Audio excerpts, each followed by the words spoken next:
AI અને એલિયન્સના નવીનતમ સમાચાર 2024 2025-26માં કોણ શાસન કરશે?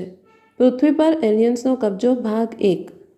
પરમ શાંતિ બાપુજી, દરેકનું ખૂબ ખૂબ સ્વાગત છે બાપુજીની આ યુટ્યુબ ચેનલ ઉપર। હું છું અનંત અને મારી સાથે આજે બાપુજી છે। આજે ઘણા સારા પ્રશ્નો અને તેમના જવાબો જે બાપુજી આપણને આપવાના છે અને ખૂબ જ રસપ્રદ વાતો આજે આપણે કરવાના છીએ। તો આખો વિડીયો જુઓ, આ તમારા માટે એક સુપર રોમાંચક વિડીયો હશે। તો સંપૂર્ણ વિડીયો જોશો, લાઈક અને શેર પણ કરો। તો બાપુજી, તમારું ખૂબ ખૂબ સ્વાગત છે। બાપુજી કહે છે કે 1 મિનિટ મારે થોડી સામાન્ય વાતો કરી લેવી છે, પછી આપણે પ્રશ્નો અને જવાબો કરીશું। હવે આવનાર સમય વિશે વાત કરું છું તો લોકોને જણાવી દઈએ કે 2024, 25, 26નો જે સમય છે, જેમ કે આપણે ભૂત વિશે વિડીયોમાં કહ્યું છે, શું ભૂત વિશ્વ પર રાજ કરશે? શું ભૂતો થર્ડ વર્લ્ડ વોરનું કારણ બનશે? તો ભૂતોની શું હાલત થશે? 3 વર્ષમાં દુનિયાની શું હાલત થશે? તો પછી મારો મતલબ છે કે વાતાવરણ એટલું નકારાત્મક બની ગયું છે કારણ કે સૂક્ષ્મ જગતની આત્માઓ, ભૂત, પિશાચ, ડાકીની ફાકીની આ બધા વાતાવરણને વધુ બગાડી રહ્યા છે। સૂક્ષ્મ જગતવાળા જ નકારાત્મક વિચારોના સ્પંદનો બહુ ફેલાવે છે, તેથી વાતાવરણ વધુ ખરાબ થવાનું છે। 5 તત્વો તો વધુ તમોપ્રધાન બનશે અને 5 વિકાર તો એટલા તમોપ્રધાન બનશે કે તમે તેના વિશે વિચારી પણ ન શકો। વિષય વિકાર ખૂબ વધી જશે અને તેના કારણે વાતાવરણ તમોપ્રધાન બની જશે અને 5 તત્વો દુઃખદાયક બનશે। તમોપ્રધાન એટલે દુઃખદાયક અને લોકો ધીમે ધીમે સારા બનવાનો પ્રયત્ન કરશે, મનની શાંતિ માટે, શાંતિની એક ક્ષણ મેળવવા માટે। તો બાપુજી, તમે કહી રહ્યા છો કે આવનારો સમય 2024, 25, 26 બહુ કપરો હશે? હા, ખૂબ કપરો છે કારણ કે તે પછી માત્ર વિનાશ જ વિનાશ થશે। આ વિનાશ તો 9 લાખ બેહદના બાળકો માટે બેહદના આકારી બાપે અટકાવ્યો છે। ઓલમાઇટીએ તેને રોકી દીધો છે, પરંતુ આ 3 વર્ષમાં દુનિયામાં એટલી ખતરનાક ખેલ થવાનો છે, ધર્મના નામે અન્યાય થવાનો છે। તો તે જ તો થઈ રહ્યું છે બાપુજી। હા, આજ સુધી જે થયું છે તે તો કંઈ જ નથી। હવે 2024માં થોડું કંઈક દેખાશે। 25 અને 26 એવા હશે કે જેની કોઈ કલ્પના પણ ન કરી શકે, કારણ કે 5 તત્વો તમોપ્રધાન થશે અને દુઃખદાયી બનશે। 5 વિકાર એટલા તમોપ્રધાન હશે, લોકોનું જીવન જાનવર જેવું થઈ જશે, માણસો પણ પશુ બની જશે અને બીજી તરફ કરોડપતિઓ પણ રાતોરાત રોડપતિ બની જશે અને રોડપતિ રાતોરાત કરોડપતિ બની જશે। તો આ 2026માં આ સ્થિતિ આખી દુનિયામાં થવા જઈ રહી છે। આજે રાત્રે હું સૂઈ ગયો કે કરોડપતિ છું અને જ્યારે હું સવારે જાગીશ ત્યારે સમાચાર સાંભળશે, અરે હું રોડપતિ થઈ ગયો છું। લોહીના આંસુએ રડશે, કોઈ રોડપતિ છે તે કરોડપતિ બની જશે। આવું થવાનું છે કારણ કે કર્મનો હિસાબ ખૂબ જ ઝડપી ગતિએ આવવાનો છે અને કામુક અને પાપી આત્માઓ તાંડવ યુદ્ધ કરશે। વિષય વિકારી આત્માઓ જાનવર જેવી બની જશે, સંપૂર્ણ જાનવર બની જશે। જેમ જાનવરો વિષય વિકારમાં લિપ્ત હોય છે એવા થઈ જશે અને વાયુમંડળ એટલું તમોપ્રધાન હશે કે તેમાં એક પળ શાંતિની લોકો શોધશે। આવા વાતાવરણમાં રહેતા લોકોને જોઈએ શાંતિ, શાંતિની ક્ષણ જોઈએ, શાંતિની એક પળ, શાંતિ જોઈએ, શાંતિ જોઈએ। શાંતિ વેચાતી તો મળશે નહીં કે કોઈ તેને પૈસાથી ખરીદશે, તો આખરે શાંતિ તરફ આગળ વધશે। પછી વિડીયોના અંતે હું તમને જણાવીશ એવા ગ્રુપ વિશે જે લોકોને શાંતિ પ્રદાન કરવાનું કાર્ય કરશે। કયું જૂથ કેવી રીતે મેળવવું, લોકોને શાંતિ કેવી રીતે મળશે, દુનિયા કેવી રીતે બદલાશે, તે હકારાત્મક રીતે થશે અથવા ત્રીજું વિશ્વયુદ્ધ થશે, આ વિડીયોના અંતે સમજાવવામાં આવશે। અને હવે આપણે પ્રશ્ન શરૂ કરીએ। તો વિડીયોની શરૂઆતમાં જ બાપુજીએ બહુ મહત્વપૂર્ણ વાત કહી દીધી છે, ખૂબ જ સારી જાણકારી આપી છે। તો બાપુજી, અત્યારે મારો પહેલો પ્રશ્ન કે આપણી ધરતીનું જે સ્થાન છે તેનું મહત્ત્વ શું છે? શું પૃથ્વી પર ઘણા બ્રહ્માંડોની પ્રોસેસ કરી શકાય છે, એટલા માટે ઘણા બધા એલિયન્સ પૃથ્વી પર આવી રહ્યા છે અને પૃથ્વી પર કબજો કરવા માંગે છે? ચંદ્ર અને શનિ પૃથ્વી પર મેટ્રિક્સ એટલે કે પોતાનો પ્રભાવ પાડી રહ્યા છે, જેથી પૃથ્વી પર હંમેશા નકારાત્મકતા રહે આ કેવી રીતે થાય છે અને શું આ મેટ્રિક્સ હજુ પણ અસરકારક છે? બાપુજી કહે છે, જુઓ, મેટ્રિક્સ એટલે માયા. માયા હંમેશા પૃથ્વી પર હોય છે ને. સતયુગમાં એવું થતું નથી. તે સતયુગના અંતમાં શરૂ થાય છે. જ્યારે સતયુગ હોય છે ત્યારે સંપૂર્ણ સકારાત્મક વાતાવરણ હોય છે. ત્રેતા, દ્વાપર અને કળિયુગમાં કલયુગ ચાલી રહ્યો છે. તો કળિયુગમાં લડાઈ, ઝઘડા, માયા બહુ જબરજસ્ત હોય છે ને. માયાવી લોકો જ મળશે. અને આપણા બ્રહ્માંડની જે પૃથ્વી છે તે મૃત્યુલોક છે ને. તો આ વખતે ઘણા લોકો મૃત્યુની દુનિયામાં આવી ગયા છે. દૂર દૂરથી એલિયન્સ આવ્યા છે. હવે એલિયન્સની વાત 3 વર્ષમાં ઘણી વધવાની છે. તો શા માટે એલિયન્સ પૃથ્વી પર આવ્યા? નકારાત્મક એલિયન્સ પણ છે અને સકારાત્મક એલિયન્સ પણ છે. અને પૃથ્વી પર વિજ્ઞાનના આવિષ્કારો અને સાધનોની જે શોધ થઈ રહી છે, આ બધું એલિયન્સ એટલે કે સૂક્ષ્મ જગતની આત્માઓ દ્વારા કરવામાં આવે છે. એલિયન્સ સૂક્ષ્મમાં રહીને કામ કરાવી રહ્યા છે. તો પૃથ્વીની આજની જે સ્થિતિ છે તે એલિયન્સ માટે ખૂબ જ મૂલ્યવાન છે. પરંતુ લોકો એલિયન્સથી ડરશે. એલિયન્સ અને એઆઈ, આર્ટિફિશિયલ ઇન્ટેલિજન્સ, બંનેનો ઘણો પ્રભાવ વધવાનો છે. તો બાપુજી, આના કારણે સામેની વ્યક્તિ પોતાની નોકરી ગુમાવે છે. શું આ એઆઈ સારું છે કે ખરાબ?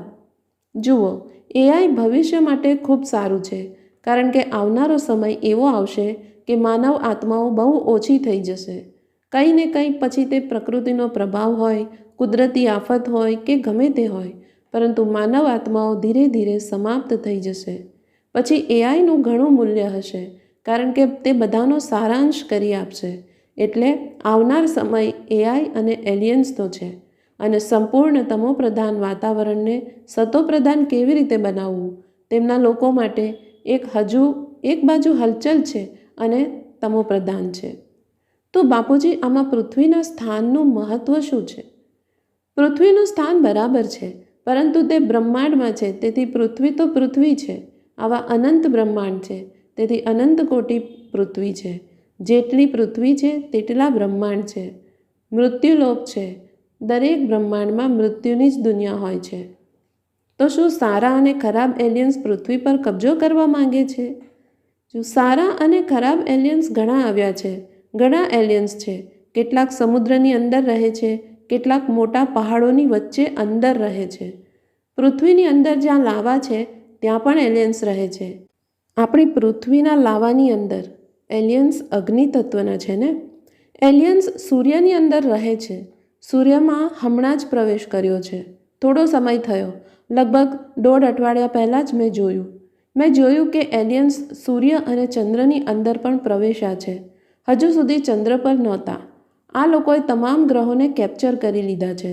આપણા બ્રહ્માંડના તમામ ગ્રહો, બુધ, ગુરુ, શુક્ર, શનિ, સૂર્ય, રવિ એટલે સૂર્ય, પછી સમગ્ર બ્રહ્માંડ આ લોકો દ્વારા કબજે કરવામાં આવ્યું છે 1 પ્રકાશ વર્ષની અંદર. તેઓ દૂર દૂરથી ગેલેક્સી, યુનિવર્સમાંથી આવ્યા છે. તેઓ ત્યાં શું કરી રહ્યા છે? તે બધા કેટલાક લોકો એક્સપેરિમેન્ટ કરે છે. એક્સપેરિમેન્ટ માટે આવ્યા છે. તો બાપુજી, તો સૂર્ય જોખમી છે અને પૃથ્વી માટે આપોઆપ જ જોખમી છે. તેમણે સૂર્યમાં પ્રવેશ હમણાં જ કર્યો છે. અત્યારે કંઈ નહીં કરે. તેઓ અત્યારે સૂર્યની અંદર કેટલાક પ્રયોગ કરી રહ્યા છે. તો સૂર્યદેવ ક્યાં છે? તો તેઓ જાણે છે કે એલિયન્સ તેમની જગ્યાએ આવ્યા છે? ના, કોઈ નથી જાણતું. આ એલિયન્સ પરમ તત્વોના છે ને. તો પરમ તત્વોવાળા એલિયન્સ, જેમની પાસે પરમ અગ્નિ, પરમ વાયુ, પરમ આકાશ છે, તો ગમે ત્યાં જઈ શકે છે. તેઓ લાવામાં અથવા તો સૂર્યમાં પણ રહી શકે છે. શું સૂર્ય ભગવાન પોતે જાણતા નથી કે એલિયન્સ તેમના સ્થાને આવ્યા છે? સૂર્યદેવ ત્યાંથી ચાલ્યા ગયા. ચંદ્રદેવ પણ પૃથ્વી પર આવી ગયા. સૂર્યદેવ પણ આવ્યા છે, પોતાની આખી જગ્યા ખાલી કરીને, કારણ કે ત્યાં એલિયન્સ ગયા છે. તેમની પાસે એટલી શક્તિ છે, માની લો કે 15-20 કલાના પરમ પ્રકાશના એલિયન્સ છે. અહીં આપણું સમગ્ર બ્રહ્માંડ 1 કળાનું છે અને સૂર્યદેવ અગ્નિ તત્વના છે. સૂર્યનારાયણ દેવતા તો 1 કળા પાવરના અંશનો પણ અંશ છે. તો હવે તે શું કરશે? હું તેના વિશે કંઈ જાણતો નથી. 1 અઠવાડિયું થઈ ગયું છે, વધુ નહીં, અને ફક્ત 4-5 દિવસ પહેલાં ચંદ્ર પર પ્રવેશ કર્યો. પહેલાં પ્રવેશ ન હતો કર્યો. બધા ગ્રહો કેપ્ચર કરવામાં આવ્યા છે. તો એ ગ્રહો ઉપર પણ શું કર્યું એ લોકોએ? એ લોકો કેપ્ચર કરી લે તો બાપુજી કેટલી સંખ્યામાં છે?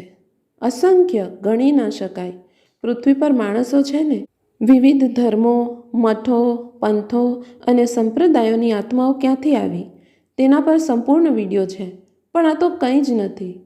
અચ્છા, શું તેઓ ગેલેક્સીમાંથી આવ્યા છે કે અન્ય કોઈ યુનિવર્સમાંથી? દૂર દૂરથી આવ્યા છે, અલગ અલગ જગ્યાએથી આવ્યા છે, અન્ય ગેલેક્સીઓમાંથી આવ્યા હતા, ક્લસ્ટર ઓફ ગેલેક્સીસમાંથી આવ્યા છે. બાપુજી, તેઓ આપણા યુનિવર્સના છે કે કોઈ અન્ય યુનિવર્સમાંથી આવ્યા છે? આપણા યુનિવર્સના ક્લસ્ટર ઓફ ગેલેક્સીસમાંથી પણ આવ્યા છે, અન્ય યુનિવર્સમાંથી પણ આવ્યા છે, ગ્રેટ યુનિવર્સમાંથી આવ્યા છે, ગ્રેટ ગ્રેટ યુનિવર્સમાંથી આવ્યા છે. અને તેમની શક્તિ એટલી બધી છે, જો આપણા એક કલાના બ્રહ્માંડમાં આ 35-40 કલાની આત્માઓ આવી છે, તેમના યુએફઓ યાન છે, તે 40 કલાના છે, તો તે પરમપ્રકાશ કેવી રીતે દેખાશે? હમણાં ઘણા પ્રવેશ્યા છે, પહેલાં પણ પ્રવેશ્યા હતા, પરંતુ ઓછી શક્તિવાળી આત્માઓ 15-16 કળા 20 કળાના હતા. બાપુજી, તમે તેમનો સંપર્ક નથી કરી શકતા? મારી પાસે માહિતી આવે છે. મારું કામ તેનાથી ઉપરનું છે. મારું કામ મલ્ટીવર્સથી ઉપર છે ને. અહીં મલ્ટીવર્સમાં મારી પાસે કેટલીક માહિતી છે. જેમ કે હું આ વિડીયો બનાવી રહ્યો છું, તેથી થોડી માહિતી હોય તો હું તમને સમજાવી દઉં છું. આ વિડીયો બનાવવાનો મારો ઉદ્દેશ એ માહિતી આપવાનો જ હતો કે હવે સૂર્ય પણ કેપ્ચર થઈ ગયો છે, ચંદ્ર પણ કેપ્ચર થઈ ગયો છે. બધા ગ્રહો પહેલેથી જ એલિયન્સ દ્વારા કબજે કરવામાં આવ્યા છે. તેથી જ હું આવું કહું છું. હવે ગ્રહ શાંતિ કરનારાઓને કશું મળશે નહીં. ગ્રહ શાંતિના કરનારાઓને રડવાનું જ છે. બાપુજી, પરંતુ શું તેઓ પૃથ્વી ઉપર કબજો કરશે? હા, કરી રહ્યા છે ને. તો જેઓ સૂર્ય અને ચંદ્ર પર ગયા તે જ છે? ના, તે અન્ય લોકો છે. તેઓ સ્થૂળમાં પૃથ્વી પર કબજો કરવા માંગે છે. તે એક અલગ પ્રકારના છે. તેઓ ધર્મના નામે પૃથ્વી પર માનવ સ્વરૂપે અધર્મ કરી રહ્યા છે. કારણ કે માનવ સ્વરૂપે જે છેલ્લા 4000 વર્ષોમાં આવ્યા છે ને, ઇબ્રાહિમ ધર્મ જે આવ્યો તે આખો ઉપરથી આવ્યો છે. તો તેઓ ઇબ્રાહિમવાળા બધા એલિયન્સ છે. આદિ સનાતન લાંબા સમયથી છે. આદિ સનાતન બ્રહ્માના 100 વર્ષમાં પ્રથમ પરાર્ધ થઈ ગયું છે. જો બ્રહ્માના 50 વર્ષનો પ્રથમ પરાર્ધ પૂર્ણ થાય તો બ્રહ્માંડ તો ક્યારથી ચાલી રહ્યું છે. આદિ સનાતન દેવતા ધર્મ, પરમ શાંતિ.